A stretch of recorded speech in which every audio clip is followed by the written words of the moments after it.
अनीता देवी जिंदाबाद जिंदाबाद जिंदाबाद। तालू भैया जिंदाबाद जिंदाबाद जिंदाबाद।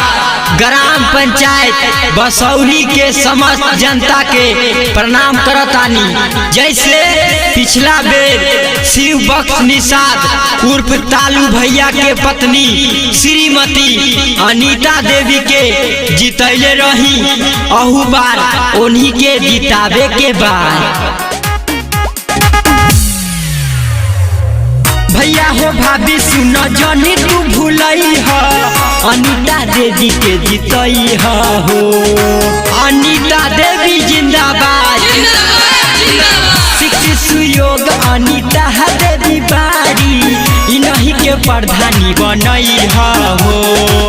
गाँव के विकास और सुधरे समाज और सुने ले सबके आवाज, इनके जितई हो भैया कैले बानी जम के विकास।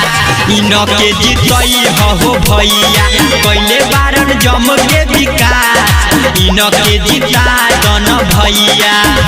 वीर एकलव्य जिंदाबाद जिंदाबाद जिंदाबाद। हम सब ने यह ठाना है अनीता देवी को जिताना है।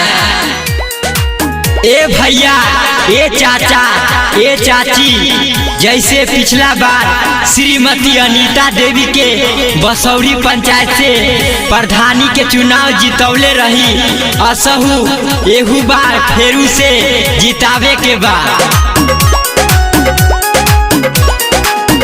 जैसे पिछला बार जितवनी एहू बार जिता दी, एहू बार जिता दी। बचल बारे जवन कमावा एहे बारे में पूरा दी।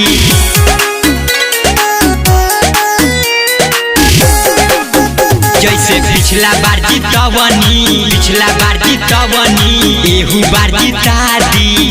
बार जिता दी। बचल बारे जवन कमावा एहे बारे में पूरा दी। नाला सड़क कोने कोने बनवले, चमकत बाटे पूरा गाँव, फेरू से जिता दिए चाची पहले बानी जम के विकास। फेरू से जिता दिए चाची पहले बारन जम के विकास, फेरू से जिता दिए बहिना।